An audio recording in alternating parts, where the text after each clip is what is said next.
Bale, orain Arantzari emango dio hitza. Oso ondo. Bueno, mila esker, lehenik eta behin. Eta bueno, Arantxaren hitzaldia entzuten, nik uste bat gatoz informatiboa, ematen dugun informazioa ez da objektiboa, hori gezurra da. Baina oso garrantzitsua da zintzoak izateko ahalegina egitea. Guk ere jakina estilo liburu bat dugu, partekatua, irizpide batzuk ematen ditugu estilo liburu horretan, nola jokatu behar dugun, bai gutxiengo direnekin, bai eta sexismoa saiesteko hartu behar diren irizpideekin ere, ezta? Eta estilo liburu horri eguna betan erreparatzen jardun dio denean, badago detaile bat oso garrantzitsua iruditzen zaidana, eta nik uste dut, albiste batean, ezinbestekoa ez bada albistea ulertzeko, ez jatorria aipatzea personarena. Holako irizpideak estilo liburuak zehazten ditu adibidez, eta horiek nik uste dut nahiko ondo betetzen ditugula eta nahiko argi ditugula. Estilo liburuak badio beste gauza bat, eta nik uste dut gaur erredakzioan izaten ditugun eztabaidetan eta gogo eta saioetan gure kezka nagusietakoa dela. Eta puntuan zehazki hala dio estilo liburuak. Migratzaileek albisteko protagonista ezik informazio iturri ere izan behar dute. Nik uste dut klabeetako bat hori dela. Gainerakoan, jotzen dugu gai hau buruz hitz egitea, edo buenismo batetik, halako folklorismo puntu batetik, edo bestela gatazkaren badagoenean, ezta? Eta gainerakoan ez diogu behar adilako arreta jartzen gai hori. Hori da gure kezka nagusietako bat gaur egun. Eta Xabier Agirrek aldein du, eta lehen kafea hartzen egon geranean, esan du esaldian eri oso interesantea entzaidana, eta esan du, pijoak izatea utzi behar digula, ez da oso gizarte pijoan bizi garala, eta gure erredakzioan ere seguraski ala gera, ez? Naiz eta ustez oso konprometitua geran gizarteko zeekin, badaukagu zera bat, eta anekdota badaukat buruan, oraintxe aste batzuk jangela, lankide batekin topo egin nuen, guk orain dela gutxi periodikoan halako birmoldaketa bat egin genuen, eta igandetan bereziki saiatzen gara reportaje sakonak egiten, ezta? Periodikoa arrankatzen dugu gai bat hartu eta gai hori hainbat prismatatik aztertzen. Eta tokatu zaigu horietako batzuk, gizartean igual presentzia handirik ez duten taldei eskaintzea, ezta? Etxeko langileen gaia jorratu dugu, edo bestelako gutxiengo batzuri, eta leko batean lankide batek esan zian. Nola eskertzen ditudan, lankidea, gure erredakzioa, nola eskertzen ditudan igandeko reportaje horiek, mundu honetan beste errealitate paralelo batzuk badirela jakiteko. Hori, kazetari bat, ezkertiarra, konprometitua eta gizarte honetako gai aurrerako gehienetekin konprometitua. Ditugu errealitate pila bat paraleloak diranak, eta ikusi ere eta erreparatu ere ez diegunak egiten. Eta nik uste dut erronka garrantzitsu bat hor daukagula eta gure kezka nagusietako bat, eta nik uste dut lan zailenetako bat gaur egun hori dela, eta ez da erreza, zeren batzutan errezagoa da beti ezagutzen zaitu jendearekin ibiltzea. Zeren haiekin erreportaje bat ateratzen baduzu, hurrengo egunean, sare sozialetan, denek klikatuko dute. Telefonoa hartu, berriatik deitzen duzula esan, eta segituan ezagutzen zaituzte.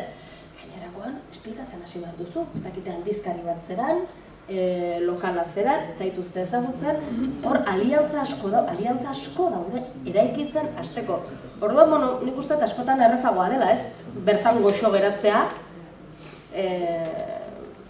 erraza zaigun mundu horretan ibiltzea, eta ez sakontzea beste mundu batzutan. Baina, esaten ari nahi izan bezala, gure kezketako gaur egun hori da, ez? Etorkinen kasuan hartzen dugu, migratutako personen kasuan, baina nik uste dut, bazterrean dauden beste bat sektorekin ere, hori bera saiatu behar dugula, eta horrek izan behar duela gure helburutako bat. Orain dela gutxi, Adela Cortinaren azken liburuaren aipua zetorren El Paisen, eta aporofobiari buruz hitz egiten zuen, ez da, pobrea denak sorrarazten digun, arbulloaren inguruan. Eta nik uste dut gure mundu, askotan oso buenista geran arren, badirala munduak ez ditugunak oraindik ere, edo oso azterretik, edo begiratzen ditugu gatazka momentutan, edo buenismo batetik esan asain ze ondo, edo ez dira begiratzen, eta arazoetako bat hor daude. Baina, askotan ez zaituzte ulertzen, guretzat ere ez da erreza, zeren gero aterako dugu eta ez dute ulertu ere egingo guk egiten duguna berrian. Ez da oso eskerrolekoa hori ere, ez? Eta ez zaituzte irakurtzen, eta hortik ez duzu arpidedunik lortuko, eta hortik ez duzu agian berria lagunik lortuko, ez dira mundu oso erosoak, ez? Eta arbuioa bada. Ez da kasualidadea berrian, ez da albisteetarako sarbidea badugu jendeak erantzuteko, ez da asko erabiltzen, baina su hartzen du bi gai jorratzen direnean. Emakumeen berdintasunarekin lotutako gaiak jorratzen ditugunean, orduan, ez dakit, baditugu, trolak diran edo nor diran, baina baditugu eragile batzuk su ematen diotenak justu orduan zehari, eta bestea da immigrazio gaia jorratzen ditugunean. Eta horrek zer pentsa eman beharko nuke. Eta zer egiten duzue komentarioekin, ezabatzen dira? Ezabatzera egiten da, behin puntu batean oso ofensiboak edo direnean, irain bihurtzen direnean, kentzera egiten da. Baina benetan, askotan, gogorra da, egin duzu lan batzu gai horiek jorratzeko, eta justu, egiten dituzu beste 1000 gai, jorratzen dituzu, eta ez da ezer gertatzen. Eta gai horiek jorratzen dituzunean, orduan askotan gertatu izan ditugu horrelako esperientziak. Eta adierazgarria da eta zer pentsa ematen du ustez dena gaindituta dagoen garai hauetan.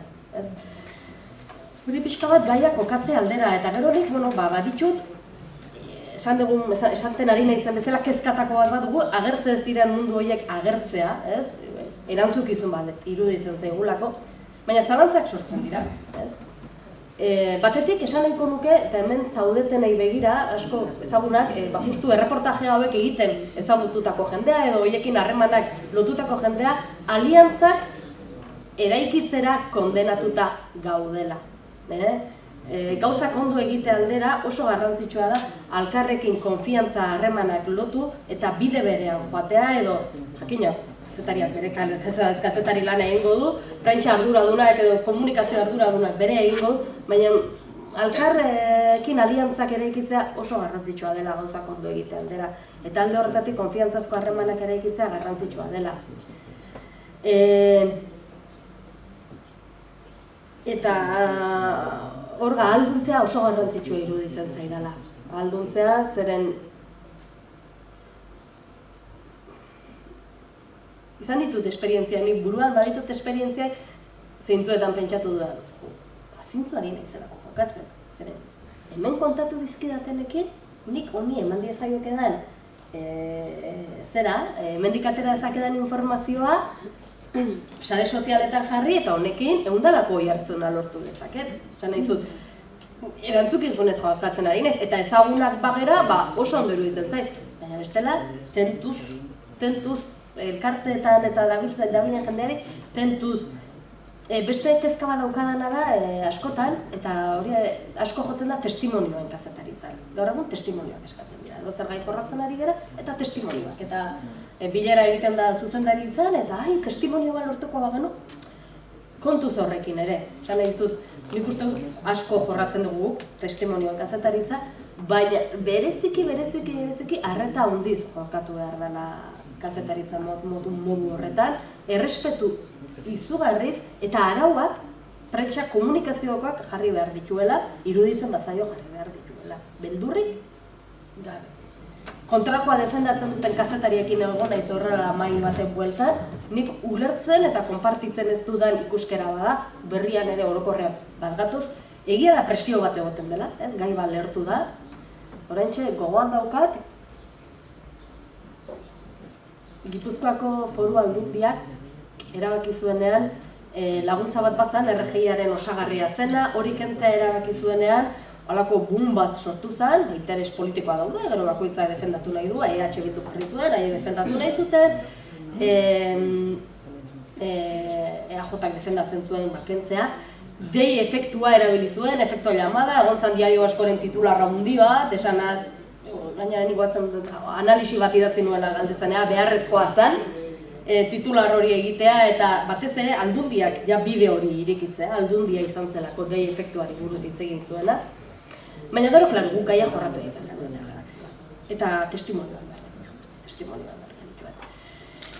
Arrasateko gogoan daukat, arrasatera nola joan nintzen, familia etorri berri batekin hitz egitera, haien testigontzia jasotzera, ez? Izango ziralako, familia bat etorri berria eta lege aldaketaren ondorioz, geratuko ziren da laguntzari gabe, ez?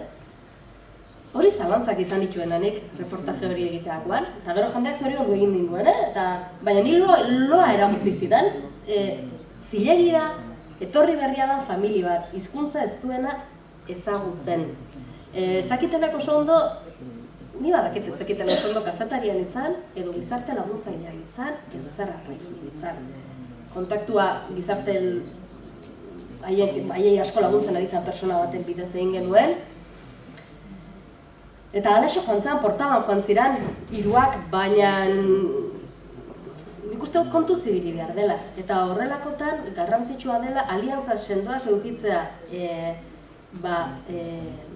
ez dut esango, batek esan dezake paternalista dela. Eske paternalismoa ez, personak dira eta esku atera nahi badute, atera egingo dira. Baina ez gaude parean. Eta parean ez gaude neurrian, nik uste dut hartzen diren, badira prentsa arduradunak nik badakidanak, ez da gai honetan, nik osasun gaiak ere dexentetan jorratzen ditut, edo pobreziarekin lotutakoak, muturreko pobreziak, edo buruko gaixotasunen gaia jorratzen duzunean.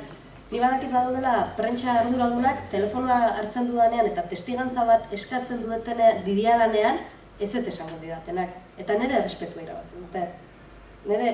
Nik uste dut, zeren beste reportaje bat daukat buruko gaixoekin izan zen. Buruko gaixoen, aurre iritzi buruz ari bagera, aurre iritziak baldin badio daude kolektibo baten gainean, buruko gaixoena da.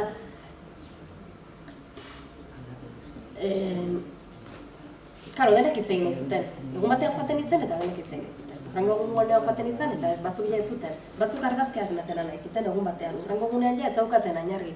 Klaro, hor sortzen zaizkizun zalantzak zuri da izugarriak, ez? Ez dakizulako zenbaterainoko borondatea zenbateraino dagoen. Eta hor, prentsa arduradun bat, komunikazio arduradun bat, lagunduko duela eta irizpideak jartzen lagunduko duela, niri izugarri garrantzitsua iruditzen zen. Ez gaudelako parean. Bestela... Hortan, beste gai bat atera duzu nire ustez, eta da kazetaritzan ze balore jartzen ditugun ardigunean, ¿no? O sea, como cuando hablamos de despatriarcalizar la política, también podríamos hablar de despatriarcalizar el periodismo y cómo incluir pues la empatía, los cuidados, no vampirizar historias y luego dejar a la gente ahí sin preocuparnos de cuáles van a ser las consecuencias.